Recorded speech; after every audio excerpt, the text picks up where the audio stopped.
Oh, he's on the ground. Oh, shit. I don't normally swear on the stream, but unfortunately, we're just seeing it get to love 40 and he's just Khachanov collapsed. basically fall onto the ground.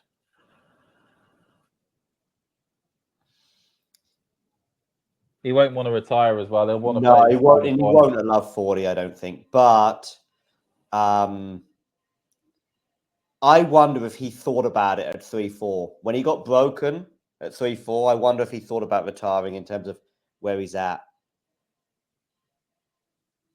Humbert's going to win the point here. He at least set it up so that Humbert could win within the allocated time. But yeah, Khachanov has gone. I mean, he's not down for any tournaments anymore until for the rest of the year, but hopefully it's nothing too serious that will hamper his. Khachanov is a bit annoyed though. He's a bit annoyed at the net. I'm not. I don't think I'm misinterpreting that. He's a bit. Yeah, like maybe you don't need to celebrate that much, but you got to remember it's a Frenchman in France. He's going to celebrate. But Ugo probably just thought, I'm not going to get involved because I won probably the biggest match. Well, I mean, I know he's won titles and stuff, but still, to do it on your own. Well, points-wise, this is the biggest win of his career because it's 625 points you get for getting to the final of a Masters, which is more than a 500 title. Yeah. So this is the biggest win of his career by points. May not necessarily be the biggest. If Ugo does a press conference, if Karen does a press conference, and he might not, but if he does, I think he might say something about the celebratory nature of every point from Ugo. I'm okay with it because, as you say, in his home country and the excitement of it all, and I think it's also a way of just like we've seen players.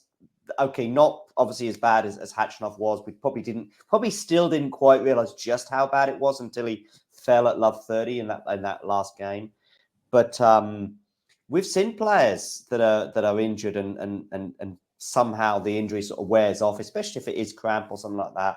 I don't know exactly what it is. It can come and go, and then you can lose the match, especially as you know in that situation as delicate as it was at 3-4. But Ugo Humbert, no one's going to begrudge him a position in the final, and he's going to write a message. It's going to be in French that I'm almost certainly not going to understand.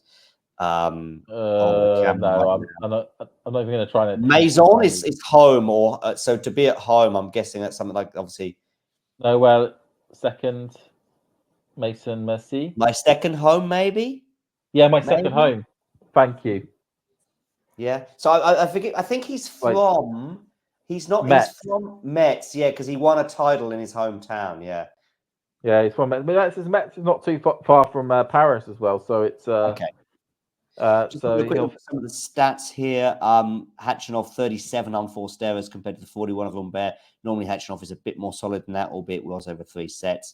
Humbert, unsurprisingly, I think whoever won the match was probably more likely to come up with a few more winners than Karen. But it was a fairly, those stats obviously represented a fairly close match. But Humbert is into his first Masters 1000 final, and from his perspective, what better place to do it than in the French capital? Khachanov, fingers crossed, is not too badly injured and can prepare himself for the Australian swing, which is probably about 8 weeks away. They tend to get to Australia sort of end of December, so he can. Yeah, I suspect he'll do what he did last year, and he'll go play Hong Kong, won't he? In the first week. Yeah, right, yeah.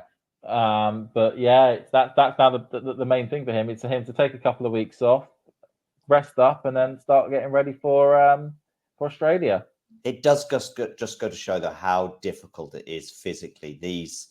At the end of a season anyway, albeit that Khachanov has obviously had an injury-interrupted season, so maybe he went into this spell of the year a little fresher than some of the others, but to play back-to-back tournaments and to be getting to finals, and obviously today a semi-final, I think, we saw it with Jack as well to a large extent in his loss to De Minaur, and it's such a hard thing to try and do is to go back-to-back in, certainly the big...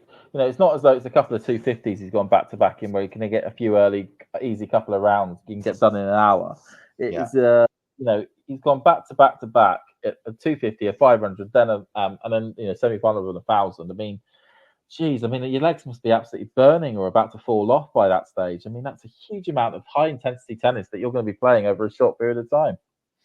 Gil Gross has highlighted the handshake, and maybe he disagrees with our take. in terms of Gil maybe disagreeing with it, and that no surprise. I just think that I don't know. I think it's partly for me at least. It's also partly the focus. Yeah, I guess as well. Like you're Karen. You're so disappointed that that's the way you're going to win the match, and you're in such a bad mood because of that. And then anything your opponent does is it's just going to irate you. Yeah. Even if it was just like a quick little like that. If he did that, he probably would have found that irating than just a little his usual sort of like saluting celebration. Would you have been annoyed as a fan if Khachanov had retired at 3 when he got broken at 3-4? Not so. I think it's 3-all. Khachanov serves.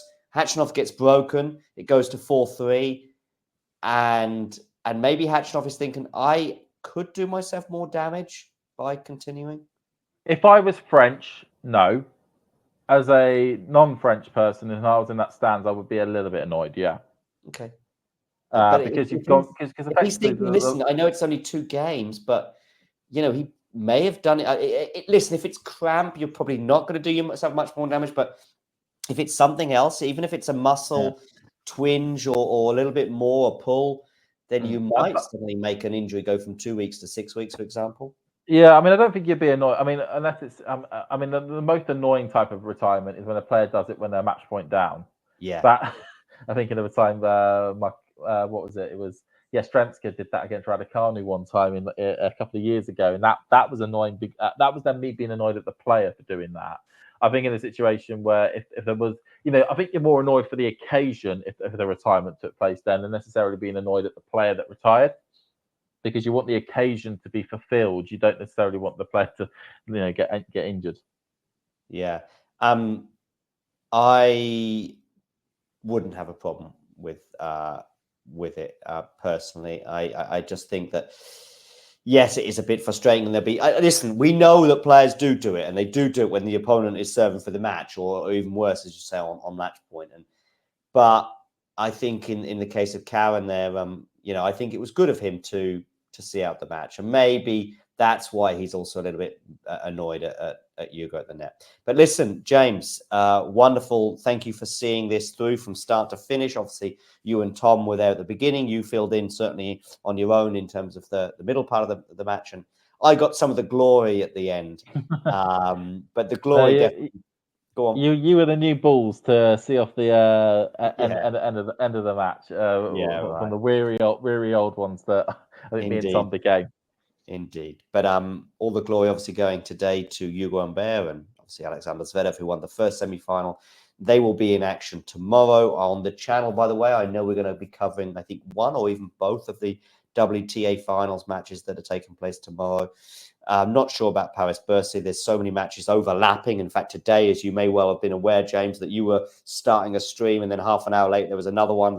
We've got Paolini Rybakina live right now, for example, with Damien Vanch and Andre seeing that one through. So that may well go 3 sets. I just want to see what the score is actually in that one. What is the score right now? Well, they are 3-all in the second set. Paolini having won the first, but it is love 30 right now on the Rybakina serve. So nervous moments for Elena at the moment.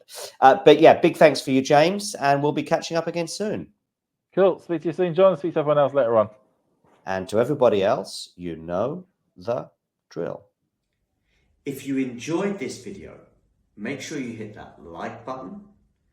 Don't forget to subscribe and click that notification bell so you don't miss out on all things tennis.